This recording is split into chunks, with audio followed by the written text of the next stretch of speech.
नाम की लड़की दिखाई जाती है जो डायरी में लिखती है कि नेक्स्ट डे से उसके समर वेकेशन स्टार्ट हो जाएंगे और साथ ही बताती है कि डैनियल जो उसका क्लासमेट है उसने मेलिसा को अपनी दोस्त मनवेला को स्विमिंग पूल में बुलाया है। मेलिसा डैनियल को पसंद करती है और वह अपनी दोस्त के साथ जब डैनियल के पास पहुंचती है तो देखती है कि वहां डैनियल ने कुछ दोस्तों को पहले से ही बुला रखा है। जब मेलिसा पूल के पास बैठी होती है तभी डैनियल उसे पूल में गिरा देता है। तब मनबेला बताती है कि मेलिसा को स्विमिंग नहीं आती। तब डैनियल उसे बचा लेता है और मेलिसा को वहां से गार्डन दिखाने ले जाता है। जब डैनियल और मेलिसा बात कर रहे होते हैं तो डैनियल मेलिसा को प्लीजर देने को कहता है। क्योंकि मेलिसा उसे पसंद करती है इसलिए वह उससे मना नहीं करती। नेक्स्ट सीन में हमें दिखाया जाता है कि स्कूल दोबारा खुल चुके हैं। मेलिसा मनवेला से डैनियल के बारे में बातें करते हुए स्कूल की ओर जाते हैं। कुछ देर बाद क्लासरूम में मैक्रो नाम का नया स्टूडेंट दिखाया जाता है। अगले दिन मेलिसा अपने फादर से बातें कर रही होती है क्योंकि उसके फादर विदेश में रहते हैं और उसकी फैमिली में अब केवल उसकी माँ और ग्रैंड माँ होती हैं। अगले दिन जब मेलिसा की माँ अपने पति से बात कर रही होती है और मेलिसा के स्विमिंग क्लास के बारे में बताती है। अगले सीन में हमें मेलिसा दिखाई जाती है जो डैनियल से मिलने एक क्लब जाती है जहाँ डैनियल उसे अपने घर ले जाता है और उसके साथ सेक्स करता है। क्योंकि मेलिसा भी वर्जिन थी इसलिए उसे ब्लीडिंग होने लगती है। तब डैनियल उसे इडियट कहकर वहां से चला जाता है। तब डैनियल के इस बर्ताव से मेलिसा डैनियल से नफरत करने लगती है। अगले दिन मेलिसा की माँ उसकी ग्रैंड माँ को दूसरे घर में शिफ्ट कर देती है।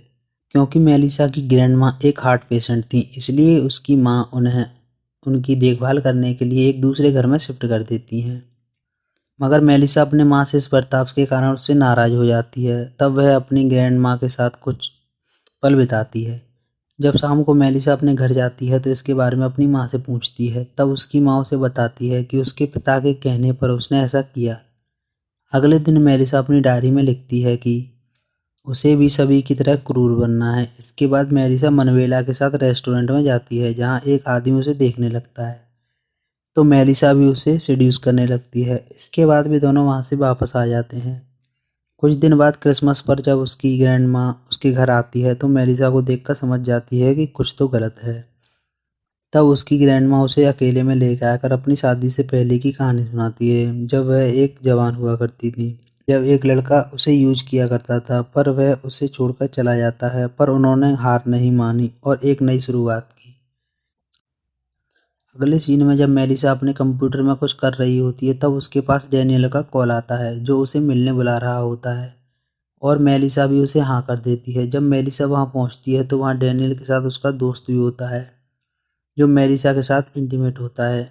नेक्स्ट सीन में मेलिसा यह बात मनवेला को बता रही होती है मगर यह सुनकर मनवेला खुश नहीं होती। जब मनवेला उसे ऐसा करने से मना करती है तो मेलिसा कुछ नहीं बोलती। उसी रात मेलिसा एक साइट पर लिखती है कि उसे इंटीमेट होने के लिए एक आदमी की ज़रूरत है। अगले दिन जब वह म्यूजियम जाती है तो वहाँ भी एक म्यूजियम स्टाफ के साथ इंटीमेट हो जाती है। क्योंकि मेलिसा अपनी डायरी में ये सब बातें लिखती थी तो एक दिन वह डायरी उसके क्लासमेट्स के हाथ लग जाती है जिनमें मनवेला भी होती है और वे सभी मेलिसा का मजाक उड़ाते हैं। पर वहीं मैक्रो भी मौजूद होता है जो डायरी छीनकर मेलिसा को वापस कर देता है। इसी हादसे के कारण मेलिसा मनवेला से नाराज हो जाती है। नेक्स्ट डे जब मेलिसा स्कूल जा रही होती है तो मनवेला उसके पास आती है मगर मेलिसा उससे बात नहीं करती।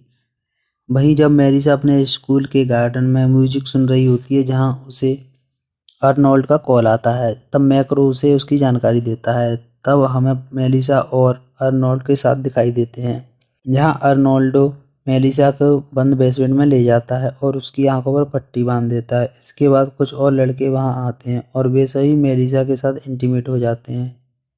ये सब वही लड़के होते हैं जो मूवी की शुरुआत में डैनियल के पूल में दिखाए गए थे। नेक्स्ट डे मेलिसा स्कूल जाती है जहाँ सभी स्टूडेंट उसका मजाक उड़ाते हैं पर मेलिसा पर इसका तो कोई प्रभाव नहीं पड़ता। शाम को जब मेलिसा अपने घर आती है तो उसे अपने कंप्यूटर पर उसके टेस्ट का जवाब आया होता है जहाँ एक अनजान आदमी उसे एक होटल में मिलने बुलाता है। मेलिसा उसका पता लेकर अगले दिन वहाँ पहुँच जाती है। वहीं मेलिसा के अकेलेपन को दूर करने के लिए उसकी माँ एक डॉग लेकर आती है पर उसे मेलिसा कहीं दिखाई नहीं देती। तब मेलिसा की माँ उसे रूम में जाती हैं जहाँ उसे मेलिसा की डायरी मिलती है जिसे पढ़कर उसकी माँ बहुत शॉक्ड हो जाती हैं। तभी उन्हें एक कॉल आता है जो कि ग्रैंड माँ के घर से था। कॉल से उन्हें पता चलता है कि मेलिसा की ग्रैंड माँ अब नहीं रही। इसीलिए उनकी नर्स ने यह कॉल किया होता है। दूसरी ओर मेलिसा को जिस आदमी ने बुलाया होता है वह एक साइको होता है जो मेलिसा को जबरदस्ती उसे मारने को कहता है। जब मेलिसा उसे मारती है तो वह आदमी बेल्ट छीनकर मेलिसा को बुरी तरह पीटता है, मगर मेलिसा किसी तरह से अपनी जान बचाकर सीधे अपनी ग्रैंड माँ के घर पहुंचती है, जहां जाकर उसे अपनी माँ मिलती है और उसे अपनी ग्रैंड माँ के बारे में पता चलता है। इसे जान मेलिसा दुखी होकर कहती है कि अब मेरा इस दुनिया में कोई नहीं। तब उसकी माँ उसे संभालती है और डायरी के बारे में पूछती है। अब फाइनली मेलिसा को अपनी हरकतों पर शर्मिंदा होती है। कुछ दिन बाद मेलिसा अपनी डायरी में बताती है कि आज उसके स्कूल का लास्ट डे है और अगले दिन से समर वेकेशन स्टार्ट हो जाएंगे। तो मेलिसा स्कूल जाती है और मनवेला से फिर से दोस्ती कर लेती है। जब मेलिसा रिजल्ट शीट देखती है तो उसे पता चलता है कि मैक्रो फेल हो गया है।